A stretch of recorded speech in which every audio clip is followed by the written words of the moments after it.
All right, we're going to start the power hour for December 8th.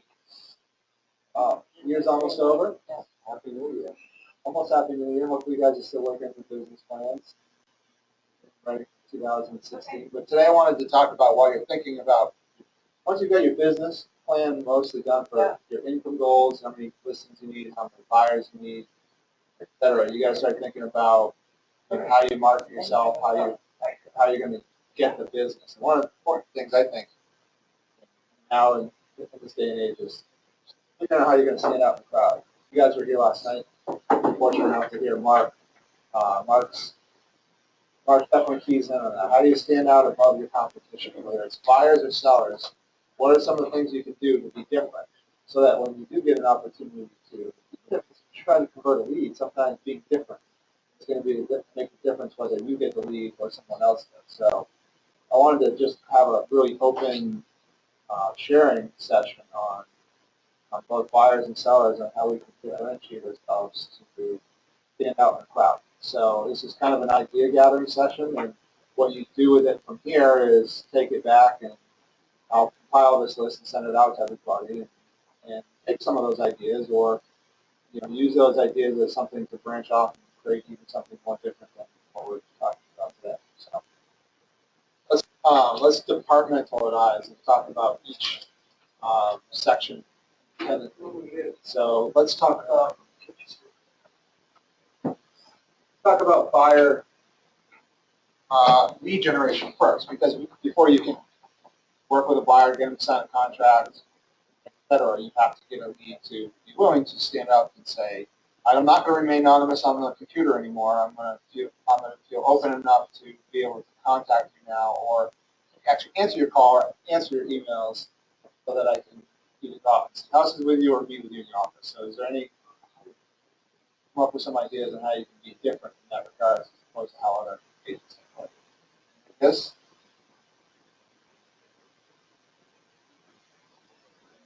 Yeah, buyers registered on your website, or just starts, looking on your website, and you get a registration that someone's looking to start to look at houses on the website.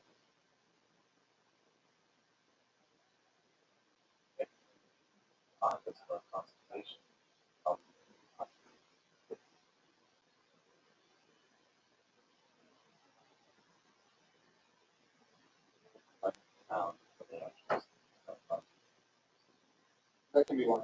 Some agents will say, I offer a free consultation to come to the office. I think that's better than some will do, and that may get you some contact back. But if you can go a step further and say, I don't go out with anybody.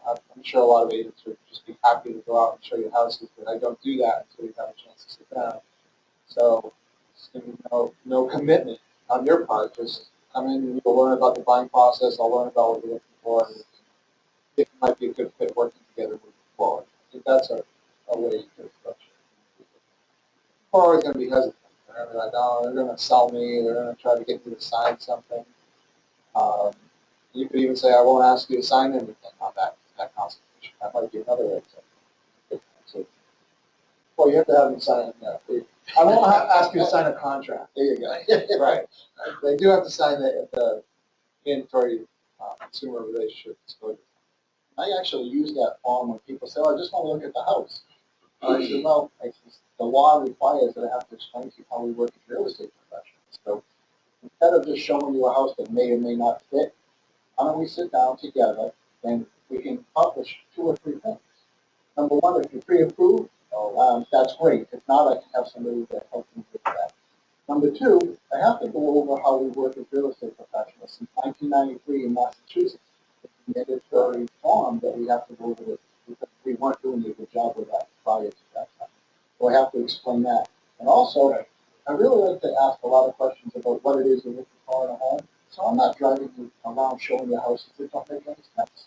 So the time we spend up front will save us a lot of time not looking at houses that that's kind of like that form. I love that form. Even if you're looking at a house for yourself. Yeah, be more personal, I think, is the most important right up front. I think meeting at the office is intimidating. That they're like, oh, here comes the sales pitch. So sometimes I'll say, talk to them, find out where they are, if they've been a first buyer or not, and then say, you have to meet you for coffee, then talk about what it is you want. If you have that face to face, then they get to know you more. I just think it's a good connection. You make that investment. We're gonna sell up to Yeah. something or something. Less intimidating. Can't close until we get in the office or meet in the Starbucks, when you meet in the property, or one, because one is disclosure on the property. Or when you get inside, direct them to the kitchen, so listen, before I take you to the whole house, I need to do it as, just say, listen, the state tells me I have to do it. No, So should go meet the start.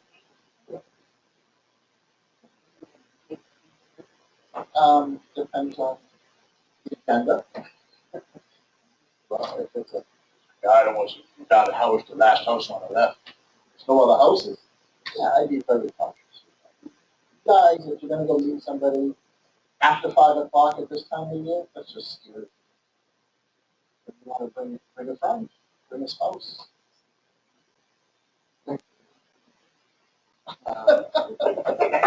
He said anyway. It's like, all right, that's So if you do meet in the office, that's one thing, you get to meet the person, check them out in daylight at the office, better safe. If you have personally, if I was a woman, I had a woman lead, I would offer that up and say, here's the time, why don't we meet at the office, get to know each other first. That's that respects that. Yeah. Will think higher of you for something. Sometimes the legal things and things like that are a differentiator of itself, which shows you as being professional. I was talking about last night with a lot of people who are doing more than most people do. Well, it's also, if you've got a male client who can help, why would you want to keep it under Right, your generation? Right. It does kind of back them into the corner a little bit, but Yeah, but if, if they realize that if they know, they're going to come across as creepy. right, but if someone who doesn't have intentions, doesn't even think of something like that, and then when you point it out to them, they're like, oh, you know what, that probably is a good idea. Right. We should be out. Yeah. So you just bring it to their If you're gonna meet anybody for the first time, you don't meet them in a local park on the night. Private places, probably. I was just going to say, I wouldn't. Seems like a lot. Okay. So moving on from that, Jen has a special disclosure. Yeah. let's talk about differentiating ourselves once we have a client kind of agreeing to see houses with us, maybe not sign the contract yet, but we're trying to, what do you do to make yourself stand out as the buyer representative that they want to work with, and they should work with without them wandering all over with other agents? How do you reel them in as being a person that different from the buyer's agent? During that meeting, I go over the I explain to them.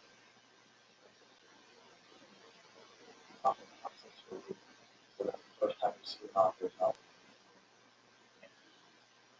walk them through the offer, the forms, you can activate the forms to take.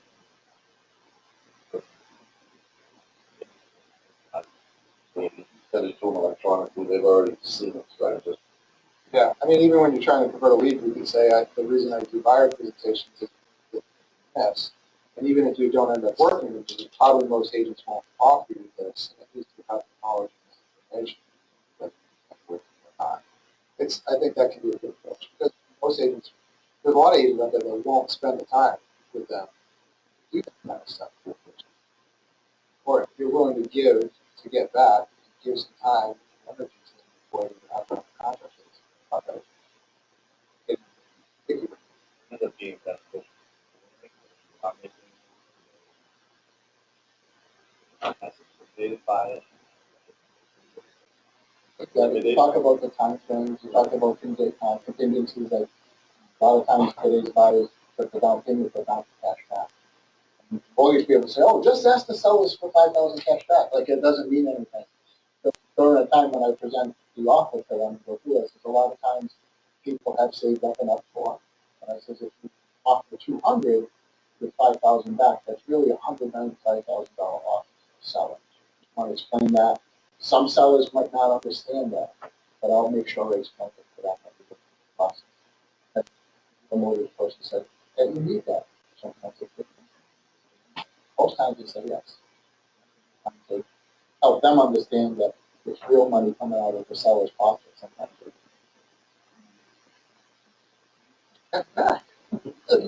it's all. So what other buyer services do you guys offer to make you're choosing you over someone else stand out? Does it offer anything particular? Services or add-ons to buyer So when I process? met them the first time, I had them take a little survey, and 5 questions, like tell me about your dream home, things like that, just so I can get an idea of what they're looking for. Because like right now, I have a young first-time buyers couple, and they email me listings all the time and say, "Give me your opinion on this," and I say to them, "No, you give me your opinion on this. Does this meet the checklist that you gave me?" I said, one of the questions is give me a checklist of your must-haves and things like that. So I think it worked well with them because it made them focused and it basically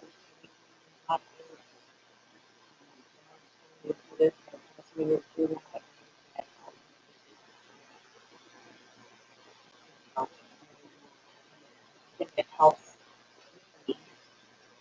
them.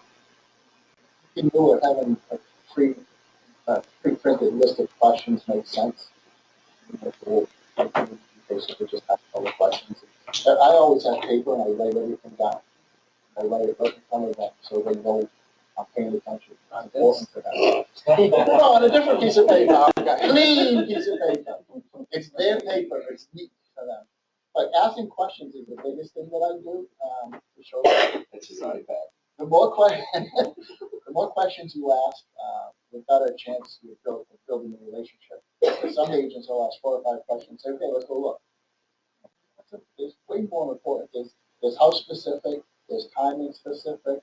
There's area specific. There's what do kids do for extracurricular activity that's important. What areas are you considering moving to? What towns? Whatever they answer, why? Want to learn more about the situation. So I ask tons of questions to understand what the situation is. Very rarely do people leave and go somewhere else because I take all that time. And I explain to them before I leave them, I want to spend a lot of time in the beginning, just time later. I think people appreciate it. Help with add-on services for buyers. Working with you. You guys can't do this. But I basically, huh? Nothing. Because I'm a licensed construction supervisor, I've built homes, I own a lot of homes. I go through and I basically tell people that when I'm going through the home, I'm here to answer any questions you have. But if I also see something, I'm going to point that out. So I give them a mini home inspection. I go through or I tell them, hey, this is an issue or it may be an issue. Get a little more knowledge. Most buyers really love that. You let me know when you're not ready to leave. Why? Let me show you. Right. Anything else? I know that there's a service I'm looking into the cost of to share with you guys, but it's called Updater. You guys you heard of Updater? They go up to other parts of the country, so I'm using the concierge service to help a buyer or a seller set up, transfer utility accounts, internet, the mail forwarding stuff. They do all that stuff for them. Take that headache off their shoulders. I don't think it's all that expensive, so it's not concierge benefit of work. I'm gonna make your life easier. You don't have to go out to my office. anything else like that you guys have that you guys do for buyers? I'm just thinking of a sheet of people, it's basically National Grid, Eversource, mail that it's a one-page thing that when you're ready to go, make sure you do this. It's got all the contact numbers. What about, you guys have your own built-up preferred affiliates? Landscapers, plumbers, electricians, et cetera? I don't have it on the list. I don't have it on the list. I know there are some people that kind of offer that up to their clients. Say, I worked hard to build a solid group of reliable sources for you. The things that you might need after you get it. But it's, again, added service, making their life easy during and after the buying That's one less process. thing I have to worry I put that, I put a little packet together, like whatever town they're moving to, with all the information to transfer all their information, and then vendors, and I even get menus and stuff for the area and stuff like that, just put it in a little envelope for them. Oh, you know. That's why Jen's special. I just wanted to make it. Not Hey, always special. those pizza menus are important. Absolutely. You have a list of all the package stores that go with the pizza. Well, I always pump those out. I'm like, can you go to a package store? No, I'm going What about, Some people like to put out big. what about any service differentiators that you offer? And if you identify that I'm not just going to be one of those agents that sits back and waits for you to tell me which list you want to see on the calendar market, looking for properties for you and sending you properties on a weekly basis that I think you might be interested in. That's a big one. It's literally that Yeah, I they know. get a buyer on, they put them on a listing alert, let me know when you see something like it. Yeah. That's, um, I don't know that I'm constantly looking at it. with the internet, Not only is it being I mean, sent back to in them, the but then day, also bring it. that's what agents had to do to find a buyer of property. Now with the internet, some people, some agents have become kind of lazy. Well, the internet information's all out there. You go find what you want. Any good buyer's agent will tell you half the time they find the property buyer. Don't you want to preview them and try to steer them in a direction where the house will actually work for You them? should, but you'd be surprised. That's a differentiator that either A, agents aren't doing, or B, they're not telling their Yeah, buyers. I just took it for They're not telling granted. their buyers they do. Right. You don't take for granted what you do is necessarily what everybody else does either. So sometimes just those little things and explaining, like, this is how I work. Right. Maybe and you could say things like you may be on a lot of other websites getting a lot of listings, but what other agent is going to make a reaching out to you, telling you about properties? That's why even like these lead generation things, you capture a lead. It's great that it's sending them listings automatically, but if you see someone using the website every day, you should be sending them news. Hey, did you notice this one? Hey, did you notice this one? Because they know better. They know that it's an automated system. Most buyers do now. Occasionally you have a buyer say, thank you for sending me these listings every day. And you're kind of like, okay. But I didn't do I was up anything. till 2 in the morning looking at that. Right. So they want to know you care before. Yeah, definitely, because it sends you a copy of everything that it sends to them, so I'm always going through also. Right. Say, hey, did you notice I know this that, you got it sent earlier, but this is my, well, I would even recommend for every client that you're at least somewhat engaged with, you set up your own MLS listing alert for immediately on the same search criteria so that even before they get that daily alert, you're sending it to them saying, this just hit the market, like literally 5 minutes ago. right. I heard Mike say something to somebody one time, and I thought it was a great idea. Like, once he got them set up, like he said, like, all right, well, let's set up a time so you and I know that this is the day that you're available. So, like, every Tuesday at 3:00, you know that I'm going to have a house ready for you to go look at, or at least that we've got that scheduled time, instead of me constantly going, all right, are you available? And then, doing tag. That's kind of okay. Yeah, it works on the spring market. Probably not. That would be, No, but at least they know that they've already got one time slot set aside that they're going to look at the house. I just thought it was a good idea. Well, with some people you just can't lock down. They're like, I want to buy a house, but I'm never available. I go old school on people. If I see something that looks really hot, I pick up the phone and I call them, or I'll text them an email. I hit them with all avenues to say, listen, this home is exactly what you're looking for, and I believe it's priced right or lower price. We need to get to it yesterday. Right. Yeah, I've definitely done that also, you know. I think it's, like you say, the house. And I'm selective too. I don't work with a lot of buyers. I work, I'm not, if I've got 3 buyers at any one time, that's like too much.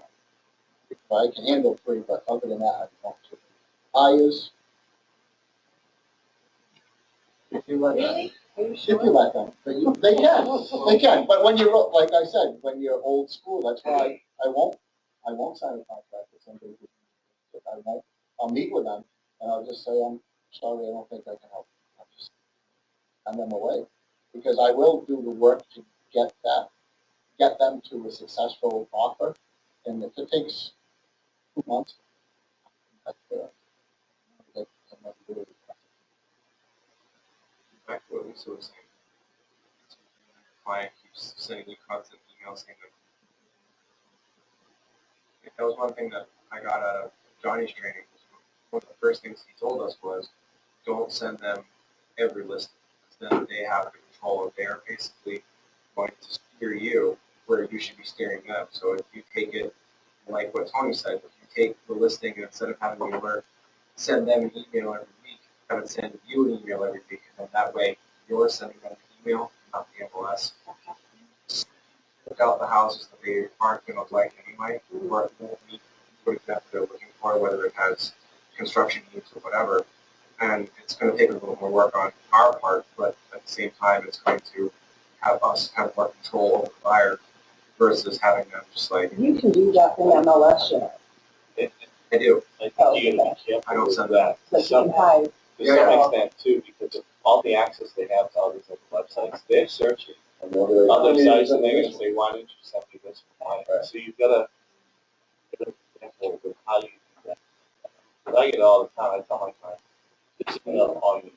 You don't need to look at Trulia. You don't need to look at Realtor.com. You're gonna get houses that, I sold 6 months ago that are still on that site. But they're still searching, sending me the hey Mark, what about this one? So they're always looking, even if it's not something. Well, it's a free portfolio. If the bank hasn't even started, Right, the right. paperwork, well, they barely started the paperwork. And sometimes if they're searching on those sites, they might go to another agent.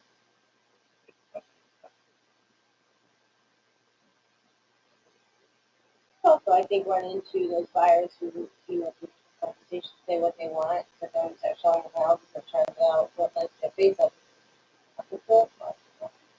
Now you're sending them houses based on what they said as opposed to what actually kind of looks them off a little bit.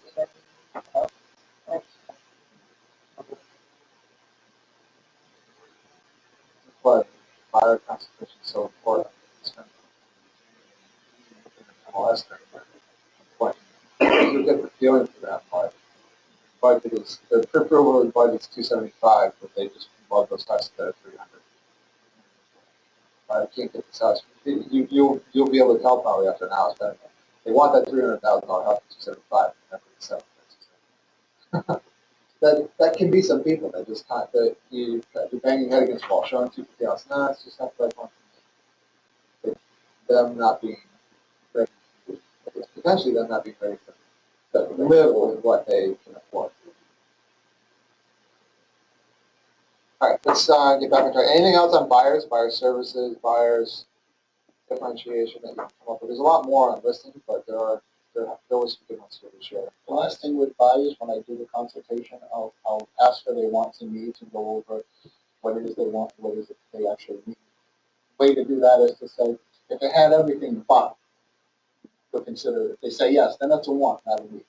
And then I basically say, listen, as we go through and we look at houses, I'm going to ask you what you liked and didn't like about each house, because as we go, your want to actually change. So I let them know right up front. And then I'm going to ask you to do something special. You might not have heard this before, but if we look at house A and house B, after that, I'm going to say, if you had to buy, which one would it be? Pick one. Always keep one compared to the next, because you cannot remember. There's so many different things about each of the houses. So we'll always narrow it down to one, so that when it comes time And I'll ask the question, if this one or that one, you say this one, I'm gonna ask, would you like to make an offer? So I'm gonna do my work so that we don't have to look at many. I set the expectations that they might make an offer the first night out. I shouldn't go up from there. Not, I like that. So if you have a good fire consultation, you're more than I've set their expectations, help them set their expectations. I'm gonna show you 3 houses today. I'm saving the best for last. I don't tell them that, but I do that. That's what you do. Absolutely. Oh yeah. Show them house. Show them a house that's really good. Show them. Then the next one should be one that's probably not going to work on. But save the best for last.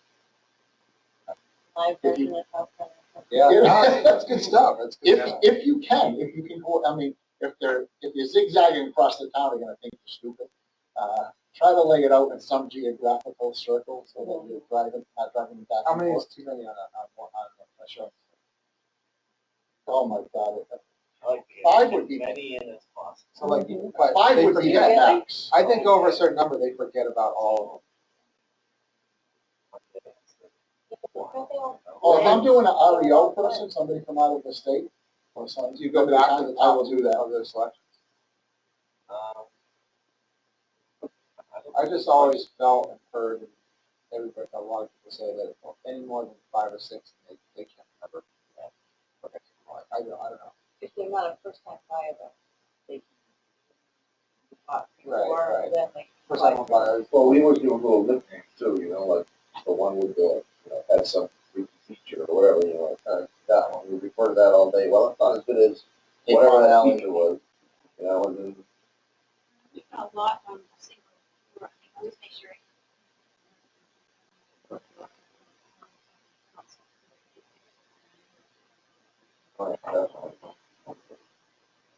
But I started with the best. So on Sunday, I took them to see 5 houses. I started with the one that I thought was going to be their best bet, and they kept referring back to that one. And so it cut down on the amount of time we were at the other houses, because they kept saying, oh no, it doesn't have this, the other house has that. I found that out too. So I, quickly got through that, and then when I took them yesterday to see 5 more, they kept referring back to that. Yeah, I always tell them, if it gets to a point where you start comparing houses to that house, like it's time to stop looking. Right, so we're going back to see, we're going back to see that second house, like today. Oh, yeah. Well, what Maddie was saying is exactly what Mike did with me and my wife when we bought our house. There was a bunch of houses on one day, didn't like any of them. And a couple of them I liked, but she didn't. And the second, same thing. Last house that showed us was the house. First time buyers is probably. I always get a feeling like if they see the first house they see, and how people like it can't be right. I can't make it the house the first house I just see. Right. Because there's a fine line between orchestration and manipulation. Oh. So you gotta orchestrate it, don't make it look like you're moving them around. Right. And if you pay attention to their wants and needs in a consultation, you're actually doing a good job for them by showing it to them the correct order. So you want to show them. They need to feel that they've seen enough houses. I've worked with people that say, listen, we've only seen 30 houses. God, we can't have seen enough to know the market. No shit, you don't have to know the market. I know. Down in my car. Then there's the one that put the offer on and still look afterwards. Get them off the list. Oh, they'll never be satisfied. The day after they move in, call them up, say, ready to list? Sound better than that. Just came on the market. Absolutely. That point. Yeah. All right, moving on. Listings. Couple came out from Mark's train last night. Mark does a 2-step CMA, which is pretty, probably, my guess is over 70% of the agents don't do that. That's differentiated. Go look at the house, get all the details, go back to your CMA, then come back. That's, what else? What else you guys have for listing differentiation? What do you do with other agents don't do? What perspective? Before I get there, I ask a lot of questions. I ask a lot of questions before but I ask a lot of questions about house specifics. So I get a real good idea before we go in. Tell me all about your house. What have you eaten food? Are there any problems? I ask lots of questions about the house, intermixed with, so when are you thinking of making a move? I want to learn their motivations on the phone as much as I can. That's one of the things that I do. I put a lot of notes. What else? Differentiators get you the business that others aren't doing. We had a Westford meeting. One of the people up there does hires a she has a teacher. She hires for $100. Drop free staging consultation following any listing. But it's a listing or not. It gets her in more doors, especially buyers and such. Thinking about relisting at any point, makes sense to make sure it's not the marketing, it's not something mistake. And we even talked about maybe the wording you don't use, not consultation, because some people have a negative connotation with the word staging. I think that it's more related around someone coming in and tearing the house apart and telling them they're messing slog. Yeah, so maybe you call it a pre-design consultation, or or staging consultation. But that was one of them. What else you guys got? Well, I go over what I'm going to do for marketing. I try to find something specific to the property, some details to the property. I had a dentist office. So I already told them the working place property. Exactly who I'm targeting, where I'm targeting them, and so they really liked that. But I'm not limiting them to that. I also said that I would market it as for sport master potential or for sport handicap access. So it sounds like you're doing more research.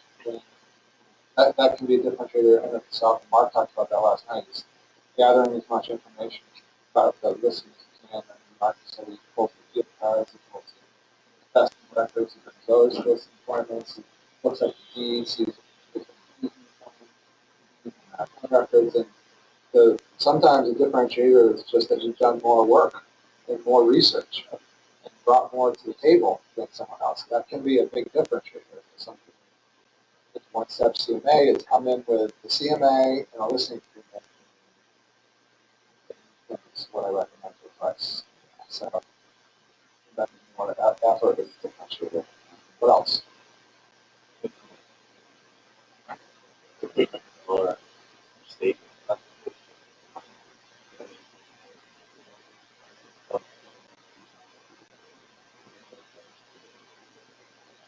I've been an investment in your property. Photos, professional photos, mark the floor plans. What else? Can you bring an example of, My iPad, all that. don't bring like the packets that you had? I do bring some packets and I show them how much it's floor plan online. Floor plans are online. I make them and then I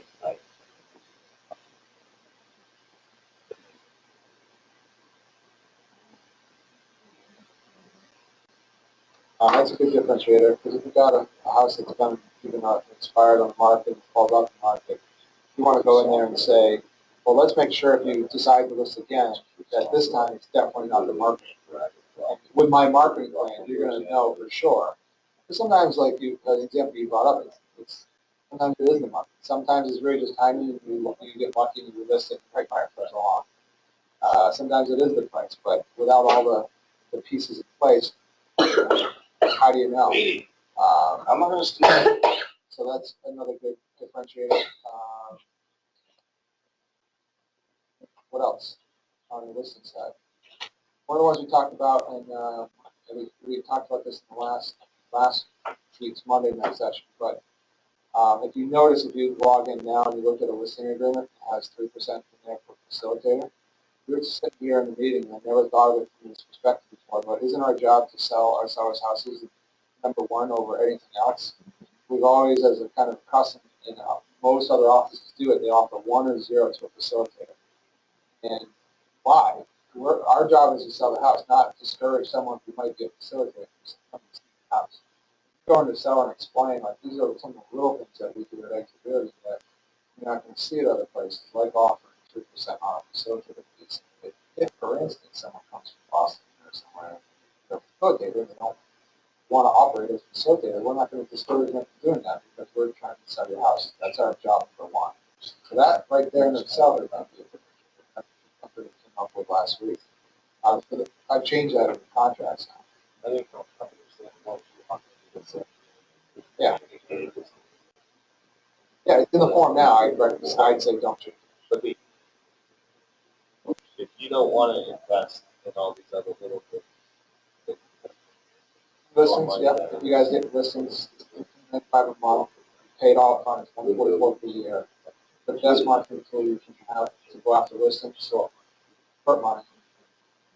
You get one listing because it's priced well, it's paid for itself 10 times over. So, It's for getting listings when you have. no, we're meeting with somebody. what are you trying to get with that? So have you ever watched the videos on makingsellsfaster.com? Yeah. Yeah, that. Okay. That program that does all that, either No other company wide.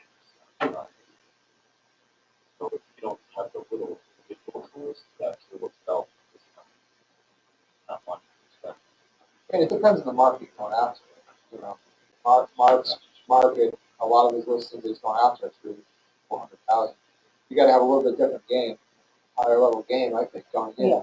Than if you're going after $150,000 listings or $200,000 listings. But if you're going after that $200,000 listing, if you're presenting e-listings, and this is what we do, 9 times out of 10, you've already beat the competition. Definitely use it.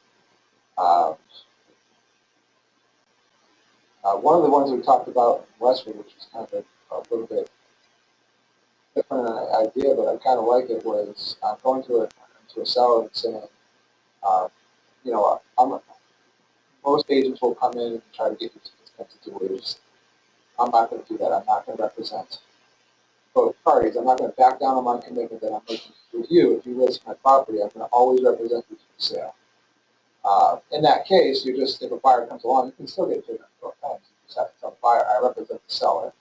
In the seller's best interest, if you're okay with that, you're okay negotiating with your own offers, I can certainly help you fill out the offer form and get the offer presented. I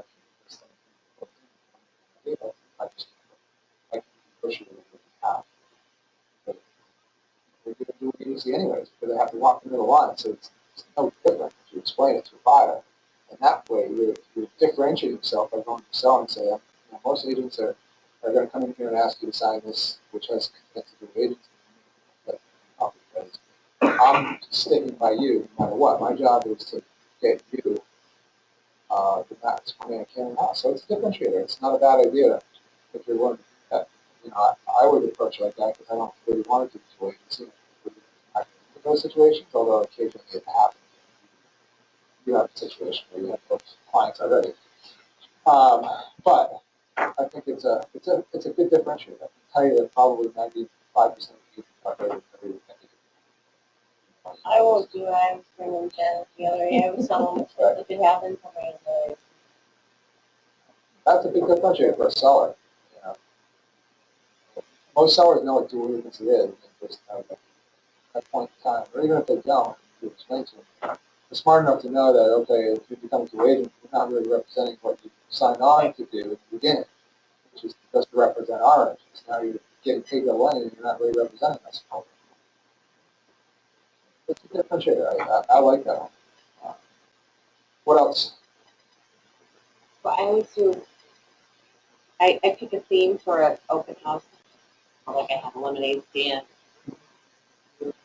So something that, and I'll, not in that case because I was doing your open house and there were no sellers there, it's a bankrupt property, but I'll tell the seller, you know, I'm going to do an open house.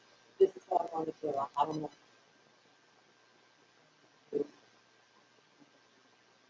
have cider and donuts. It'll be cold when I do it. It'll be in January and all of that. They thought it was a great idea. And, you know, they volunteered to do the hot apple cider so the house would smell that way. And I mean, I just think if you put it out there a little bit. I'm gonna open your house on the market with a splash, some kind of a splash. Some kind of theme. That's a big thing.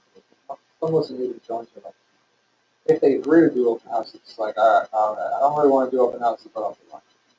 It's not the way to approach a seller. If you know, personally, I would go in and say, we're going to do a mega open house the first week. We want to list it on a Tuesday. We're going to have our open house on Sunday with delayed showings into the open house. And I'm going to do $100. Decide what you're offering, $100 in advertising on Facebook. Push it out like crazy before your open house. Put out my signs on Saturday. With the correct times. Do all these things. Help us out. Like, we're going to hit hard. So, that's a differentiator. That's something a lot of people want to do. If you're into prospects, you want to prospect for yourself, you tell the seller, I'm going to go walk around the paper now. I sell flyers about this house. You never know. They might have someone that's interested in the house. You're really doing that activity knowing that it's just you trying to get more business that's probably not going to buy that house. But it's serving two purposes. So, definitely worth doing. Even if you do like 100 mailers to 100 closest homes, some agents do it, don't tell the seller they're doing it as part of the marketing package, but to a seller, you can walk in and say, I'm going to do 100 postcards to 100 closest homes, just letting them know that your house is in the market. If they have any friends, if they know about it. So again, it's self-serving mostly, but you're still marketing the listing. So that's how sellers. What else?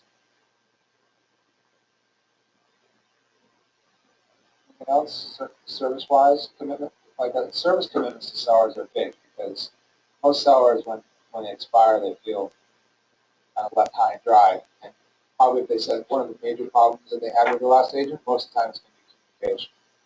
So offering a service commitment to communication can be a great differentiator. What do you guys do in that regard? Say, we're going to pick a time weekly that we talk, whether it's Friday or Monday. We're going to pick a time of the week that we talk. That works well. For, like, let's schedule time every week. You plan on me. Sit down and get a call from me, whether it's I got no updates from you or here's the feedback on the showings.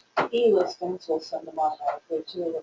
Yeah, I mean, the other thing is a differentiator is that most agents are going to use a showing service to send you the feedback from the agent.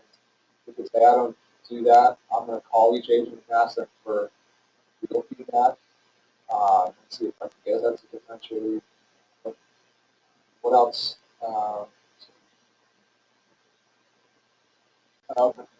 One. Before we switched off the market here, I was doing open house flyers for all the open house.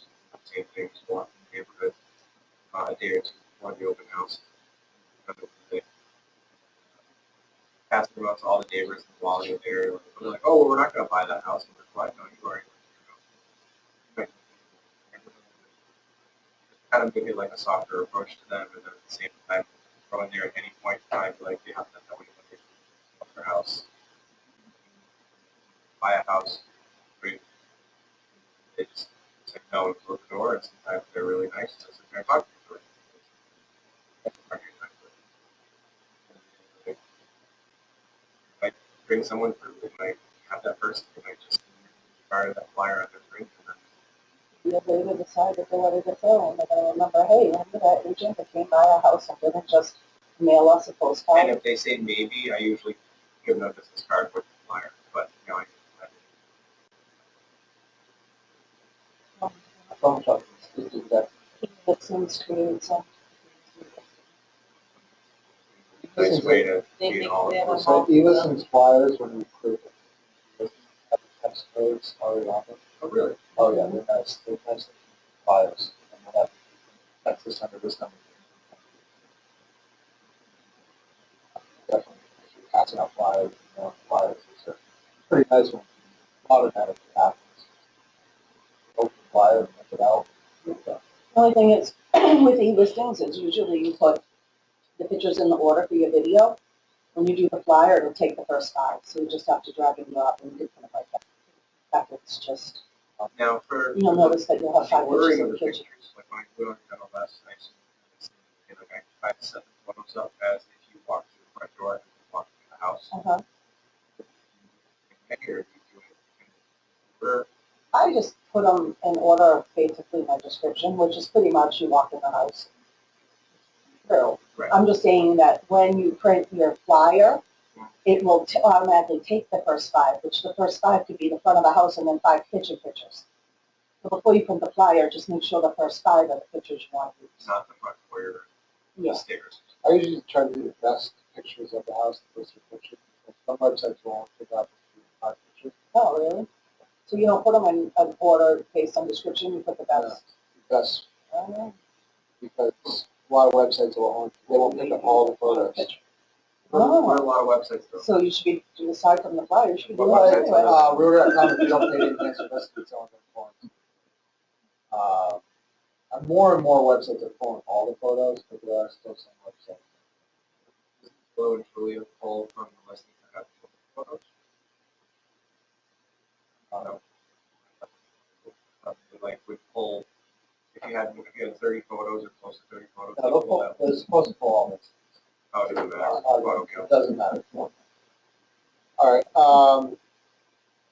we talked about photography already. One of Mark's differentiators when he's talking to clients is that when I come out to talk about the second step, which is after I do my CMA, I'm not going to bring my business company. If we're going to work together, it's going to be a trust. You're going to want to work with me, I'm going to want to work with you. So I'm not going to ask you to sign anything while I'm not going to listen to this. But it's like I'll have it in the car in case they insist. I want this. So I will actually go out to the car and get it from the house. So what they say, we agree on price, but forward, you'll send them the listing contract. You have to have them sign it. Interesting differentiator. He also said if they don't ask about commission, I don't talk about commission. So you'll ask them, they'll say, do you have any other questions? If no, that's okay, we're good. Oh, yep, I'm going. So I'll send you a listing contract. I like that. He sends I them. usually love that. I just come from a place of always be closing, you know what I mean? Right, I don't feel right leaving, Without knowing you're going I to get. agree. you know? I would rather, like, while we're on the topic, let's sign this stuff. Well, I just put it on them, like after we're getting along, Personally, I right, we're all probably feel it's laughing. also who you're presenting to, the price range, and everything. I mean, he probably interviews more sellers that are by nature going to say, well, we're interviewing 3 agents and we'll make a decision after that. So by pressing, probably feels Right. like he's not going to get anywhere anyway. So it probably does depend on who you're going after, but it's a potential technique. It's another potential technique. I'm not, we're going to work together. You're going to want to work with me. I'm not going to have to pressure you with this. Right. Yeah, and who's in the higher value homes, and they're not gonna be pressured. Just No. like if you send, a potential $600,000 listing to e-listings presentation, they're like, mm-hmm. You know what I mean? Because they know anyone worth anything can create that on their own if they want to. You know? Right. Not enough. No, That's absolutely one not. piece, but Yeah. the photos, floor plans. Yeah. He does the real estate TV. Got enhanced listings on Realtor.com. He's got it covered. He's spending probably $1,000 a listing to sell his listings. But not really selling the listings. Spending $1,000 to get the listing. Yeah. All right. Let's see what else we got. Sometimes telling the sellers we're always going to offer, at least 2.5% advisory via a differentiator. Some of you guys are going out to business on Webster Lake, like Mark, you guys are and down there, someone is offering 2% on there on no matter what, it's free. You're offering 200 deals. Sometimes differentiators, but we don't want to discourage any buyers agents. House. We're going to do right now. We're going to offer us minimum to a buyer's agent on every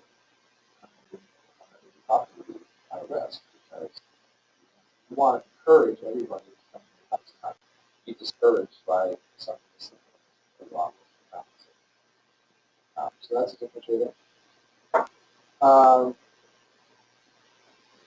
What else? Anything else you guys can think of? How about differentiating yourselves? Pick up a marketing plan of how you stand out in the crowd, whether it's getting listings or buyers. I know you do now. With your little cartoon character. Oh, yeah. You know, it's It funny. stands out in the Paula crowd. said that. She said you should just start using that as like your little guy, like the emotion thing. So you can Yeah, he's got his own avatar. you can have gimmicks, but you can also position yourself as differentiator in what you're an expertise of.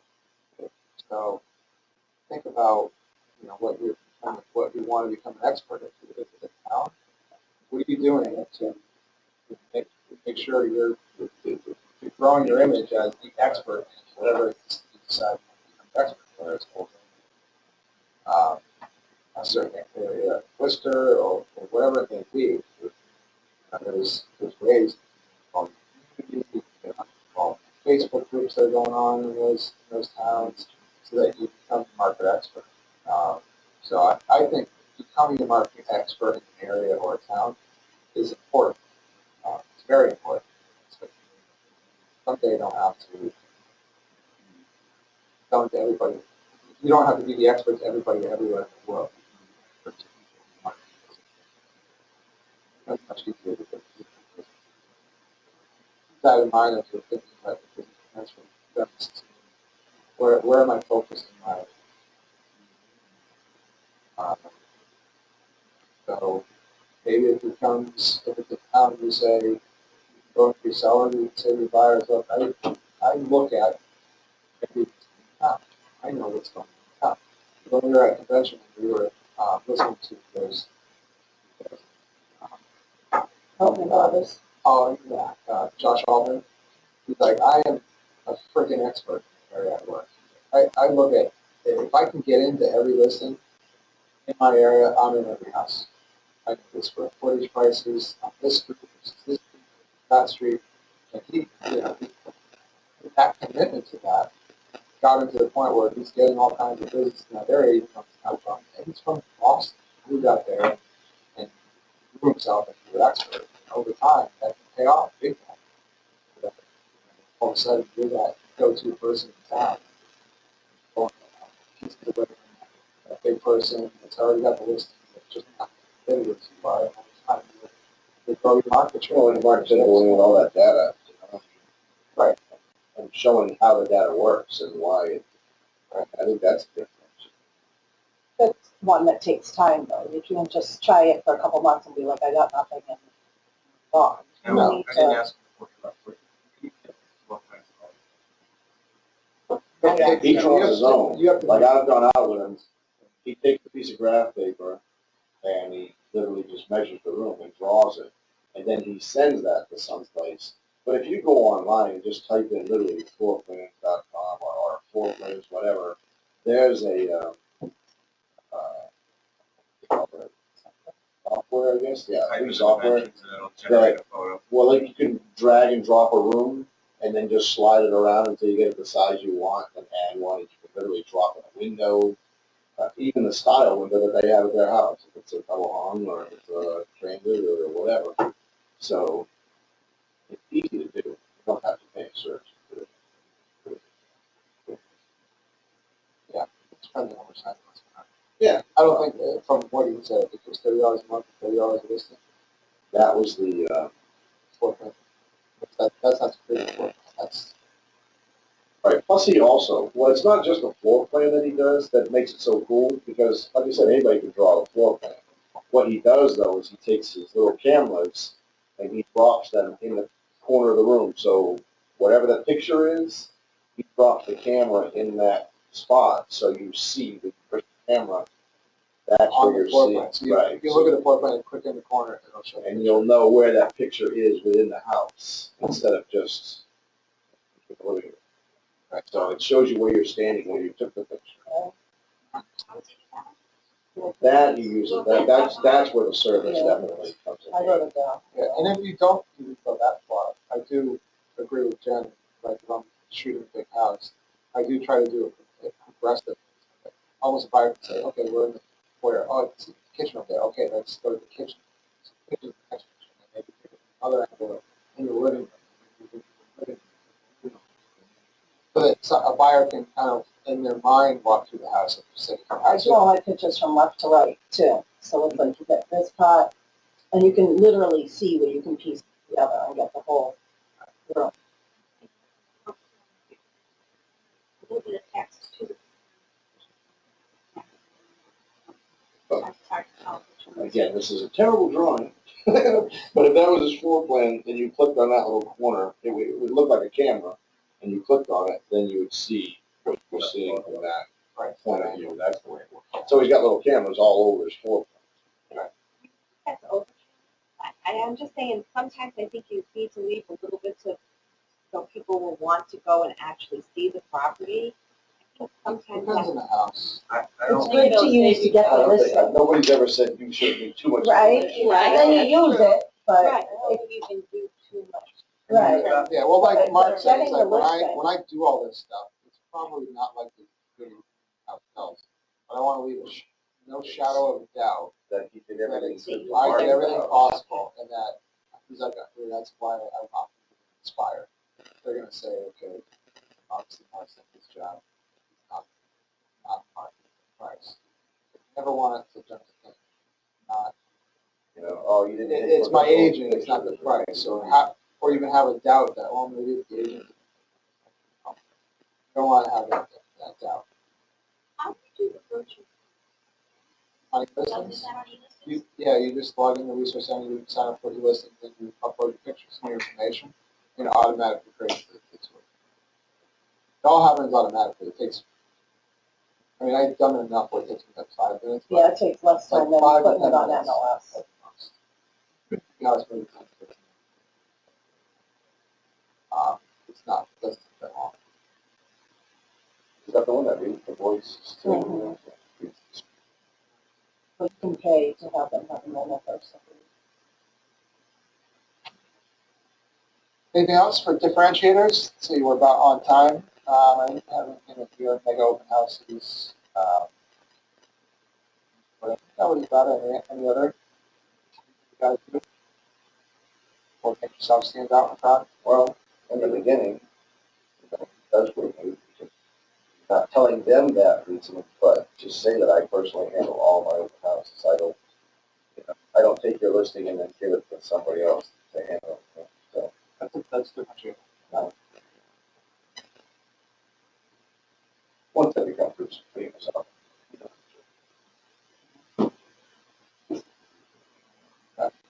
Um, So you always be doing your open houses?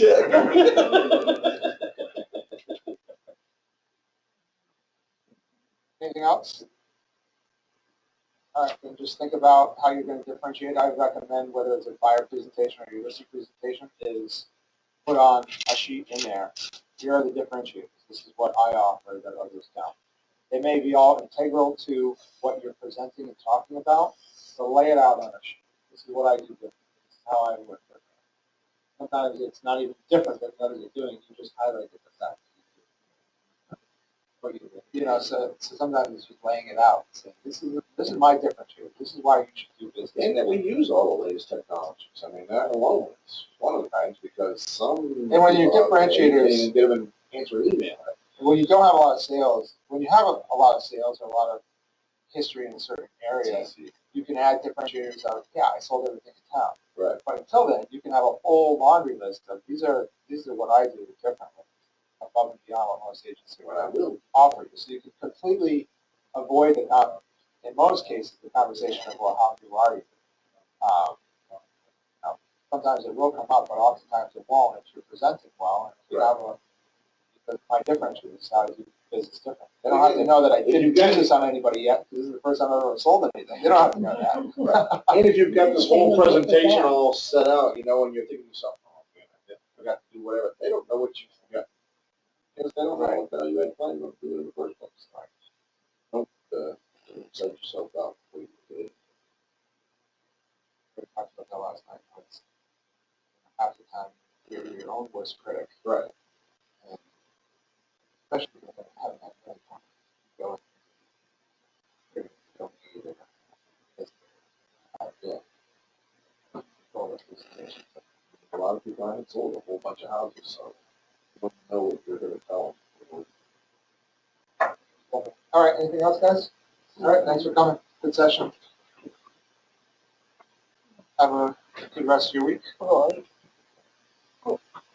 Tracy, can I ask you one quick question? Yes. What about this?